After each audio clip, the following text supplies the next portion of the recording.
Through COVID, we have all been faced with very difficult decisions. Sometimes those decisions may not align with our personal beliefs, but as business owners, we are faced with making the best decision for the company, our clients, and our employees.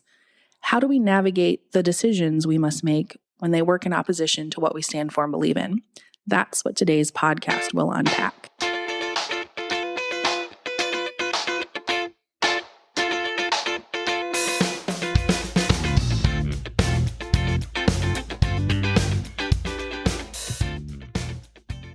Hi, everybody. You are joining the Small Business Bootcamp podcast. I'm Megan Smith, and alongside Jenna Evans, we are the president and vice president of Kids First Sports Center in Cincinnati, Ohio. And we also host the Small Business Bootcamp with Jeff Metzger twice a year. And this podcast is where we like to talk about some of the topics that we face as small business owners. And specifically, we work in the children's instructional services industry. Today, we are going to be talking about how we as business owners face some difficult decisions. And it's no secret that in the last couple of years, we've been faced with some difficult ones, specifically as they relate to our employees, our clients, mandates, and things that are just hard to navigate, especially when they are in opposition to how we feel personally. And, you know, we definitely don't want to beat a dead horse. We've all talked COVID for the last 2 years. And so this extends beyond that. This goes to politics within your business, religion, and personal beliefs within your business. But specifically in the last couple of years, we have definitely felt it. Jen and I specifically, just as a little backstory, Jen and I specifically stepped into this office in an executive role right before COVID, right before March of 2020. Yeah. So about January of 2020 is when we stepped into these roles together. And so we're just working and cooking and trying to get our business, all the things that you want to do, what we, have goals and visions of moving forward. And then the bottom falls out in March of 2020. And we've been running back up this hill ever since.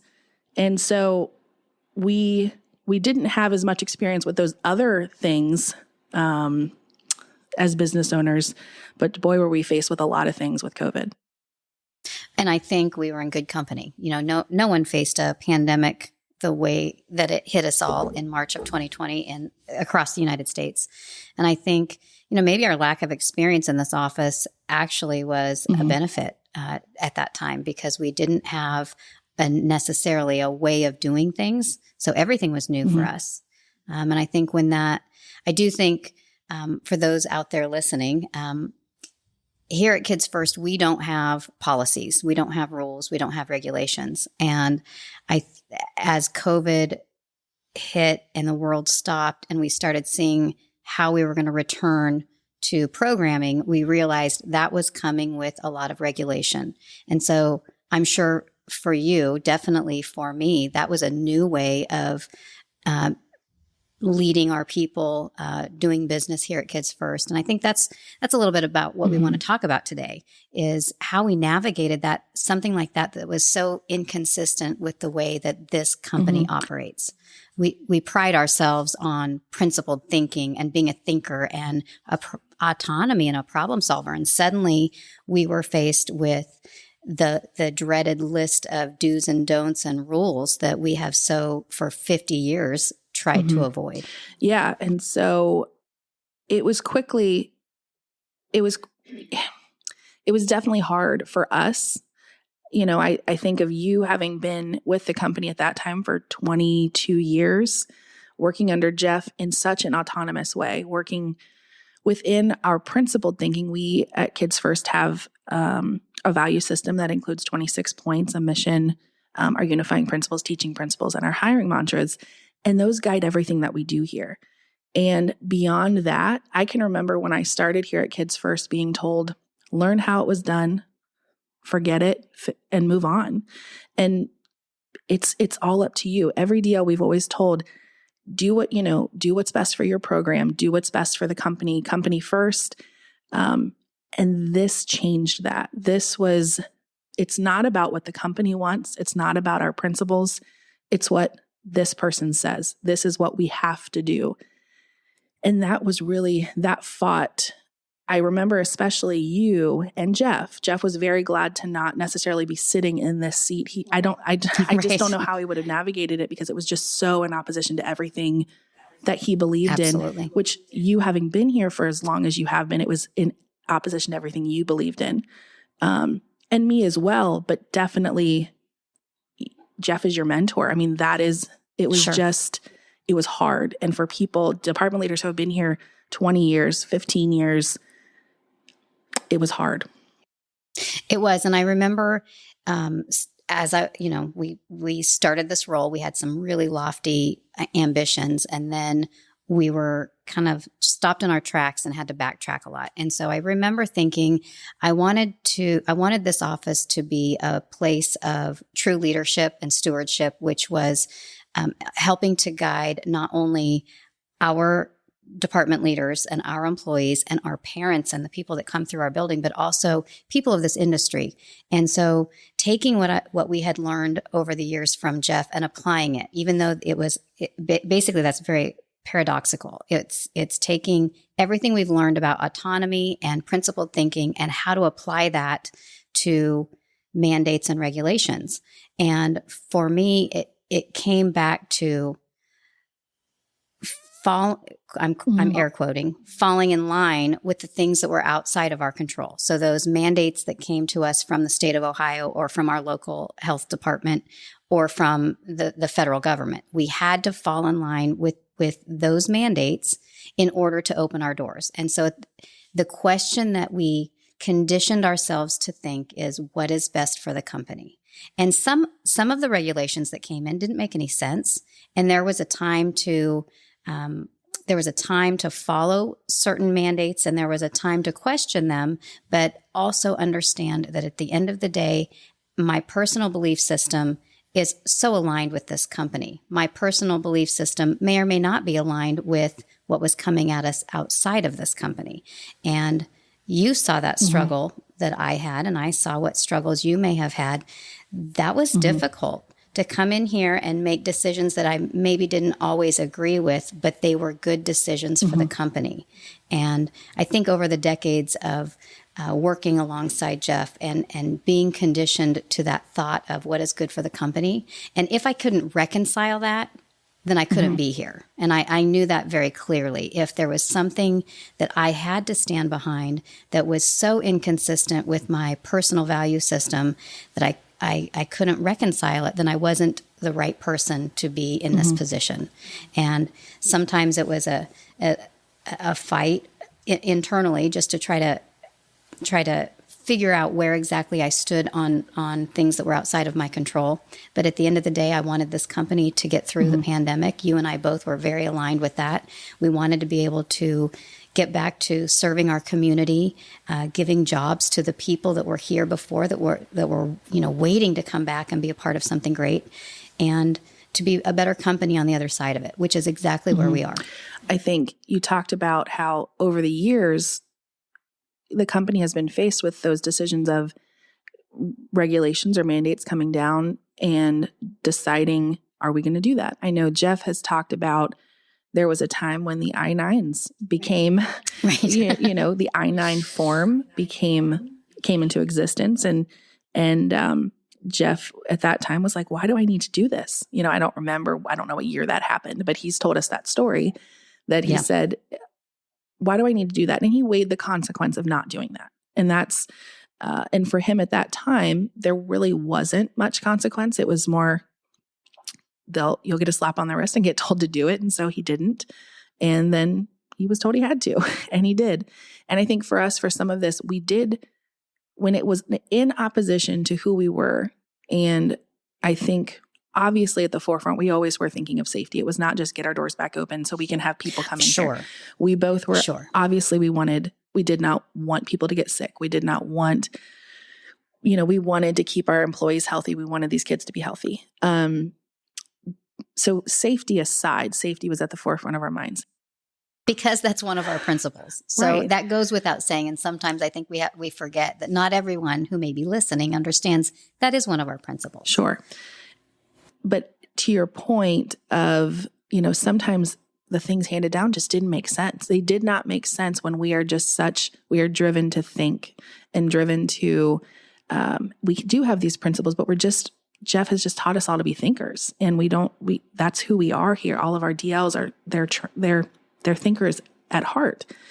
And so when they think about it and they're like, this just doesn't make sense. Why do we have to do it? We would weigh some of those consequences sometimes. We would say, okay, so if we don't do this, what's the consequence? And you just have to weigh for the business, what's best for the company, not what's best for Jen or Megan, but what's best for the company. What's going to happen to the company if we aren't doing that? And but that's with anything. This is COVID aside. I think weighing those consequences and you may decide that that's okay for your business to not do that. You may decide that it's, if it's a $100,000 fine, that may not be a consequence you can afford as a company. Right. And so I think that was a struggle for us. I think always determining obviously what was best for the company, what was going to keep the kids and our employees safe. And if it was in strong opposition to who we were as a company, or in strong opposition to what Jen and Megan felt was right, then we had to weigh the consequences of not doing it. And sometimes we did and sometimes we didn't, because it all came back to what was best for the company. Right. And I think early on we communicated to our clients and to our employees that the mandates that were handed down, we would follow. But the recommendations we were going to do our due diligence with some thinking behind it, weighing the consequences, understanding that we've got some families that are on one end of the comfort level and other families that are on a completely opposite end of a comfort level as far as returning. And we weren't trying to make everybody happy. We were trying to do what was right. And that's so much easier to stand on when the decisions that you make are in a time like a pandemic, they're following the required mandated decisions handed down to you. They're aligned with your company's belief system, and your leadership has been taught to think things through and look at the consequences for the actions. And I really think that helped us to return in a healthy and safe manner much more quickly than if we were just trying to make clients happy on one end and then you hear complaints and so you oversteer and go the other way. We had to take that out of the mix. We knew that not everyone would support the decisions that we made along the way. So we kind of created our own principled way of thinking during a pandemic or during a critical time. And I believe that we started to educate our clients on how we made decisions and that we completely supported them if they did not agree with our decisions. Mm-hmm. Yeah. You've mentioned a couple times, and you've been here for 24 years. Do you want to talk about that principled line of thinking that has guided everything that this company has ever stood on? What's gotten us to be almost 50 years in business? Jeff, I really would rather you talk about it. Jeff, the system and the value system that Jeff has created that drives our way of thinking and what guides us every single day of our business, but really was our flagship and guided us through the pandemic and through any issues that you're going to face that are going to be in opposition to you or other people. Conflict is just going to happen, but if you have to have this guided system, this principled way of thinking to get through that. Sure. And I wish I had a video with a whiteboard so I could go through all of the principles. I could talk about this for days. Mm-hmm. When we're talking about why Kids First exists, we exist to do great things for kids, specifically to give kids the tools to develop into happy, healthy, responsible adults. And that extends to our employees. We want to give our employees those same tools when they leave our organization. So we have our mission statement, which is to develop happy, healthy, responsible kids. We have our 7 unifying principles, and that's how we engage with one another and how we interact with one another at every step of the way. We also have our 11 teaching principles. So every single one of our instructional programs has a curriculum or lesson plannings or their own programming goals that are centered around those 11 teaching principles. That's how they go about developing happy, healthy, responsible kids. And that is the same for our 3-year-olds versus our 18-year-olds. It doesn't matter the level of your skill or the age. We are centered on teaching kids with those 11 teaching principles. And then, of course, we have 7 hiring mantras. And that's how we identify the right fit for people to be in here. And then also, of course, how we solve the problem of poor hiring if we were to find that we had made a poor hire. But I can tell you, every time that there is a conversation that needs to be had with a coach, an instructor, even between the two of us, we go back to those principles. Recently, there was a department leader who came in, and he was one of our. It was a team program, and there had been some issues between a particular coach and parents, and it was very easy to reconcile the uncertainty he was having by just putting those 26 points out and saying, okay, was the situation at hand, was that aligned with our teaching principles and our mission statement and our unifying principles? And he just looked at me and said, well, that's good stuff. He's a little bit newer, but it was just, it simplified that process of that internal struggle that we have when we can't really put our finger on why something isn't working or why it's not a good fit. We go back and we look at our principles or our mission statement. And I feel like today the word culture is a real hot button. Everybody wants to say that they have this great culture or they're creating a culture. We have been around long enough that we are rooted in our history, and our culture drives us every day. And I think that if you're a company, whether you are in the children's instructional industry or you are whatever industry you're in, or even in your own personal families, you have a culture. And taking a deep dive look into what your culture is versus what you want to say it is a little bit humbling. Sometimes you want to say that your culture is based on respect and trust and loyalty and these things that maybe are missing. And so then you work to close that gap. It's greater than words on paper for us. Every person that's in here, every employee that is on our payroll or a volunteer understands that we live and breathe and teach and guide by our principled system. Right. And every couple things with that, we have a company-wide list of responsibilities, and that trails down from the president, the vice president, to a department leader, a crew member, and every person's number one responsibility is stewardship of our value system. That is non-negotiable to us. You could be great at curriculum. You could be a great teacher. You could be fantastic with parents. But if you can't uphold our value system, it's just not going to work here. Jeff often would say, this is a great place to work, but it's not an easy place to work. That's exactly right. And so I think with what you're talking about, where we don't want it to just be principles written out on a piece of paper, we want it to be what we live and breathe and do. I think that brings us to that concept of just integrity. Are you living by what you're saying you're doing and falling in line morally with what you should do, and not casting aside that value system ever?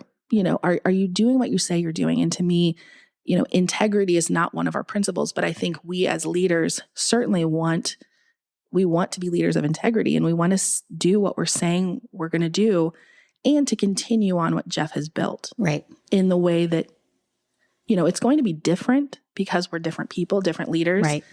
And it's going to have to evolve as what's going on out in our world evolves and how business evolves.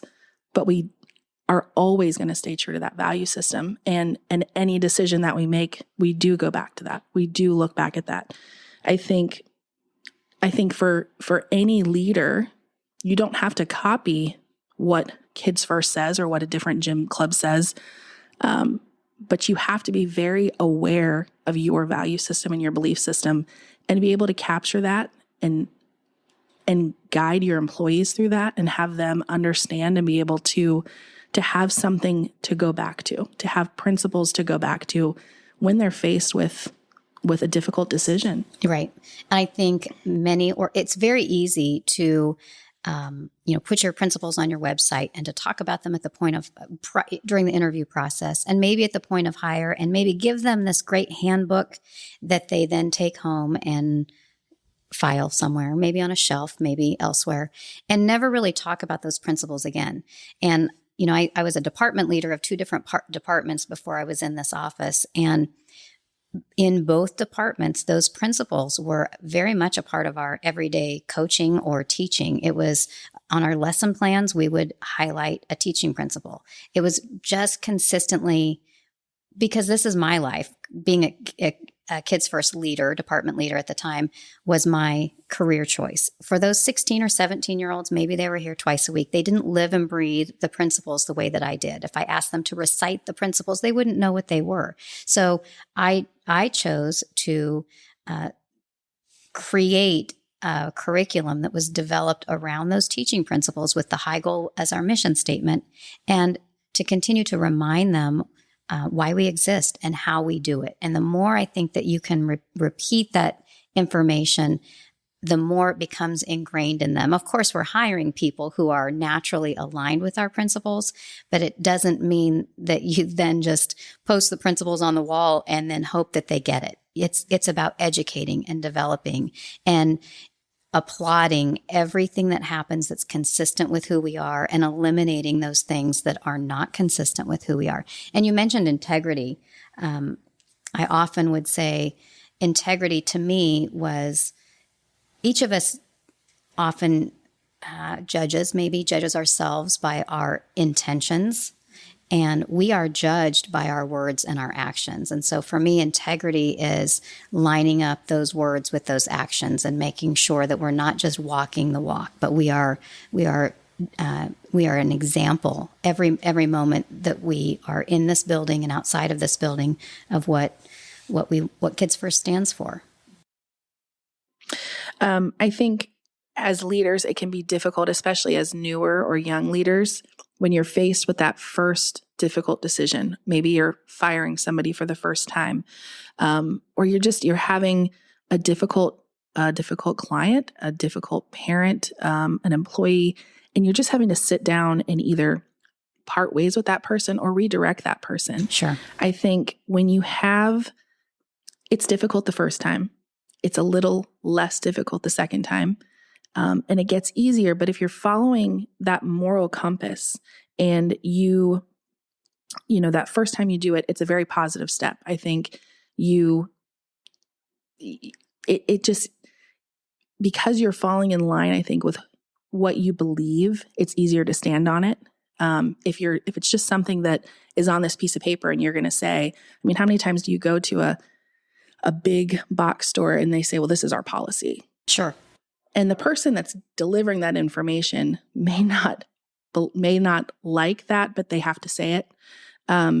We have to truly constantly be evaluating that system and make sure it's something that we want to stand on. And if it's not, let's change it. But that first time that you have to make that difficult decision, as long as you're falling in line, I think, with what you believe, and it falls in line with your principles, yes, it's difficult, but you can live with it.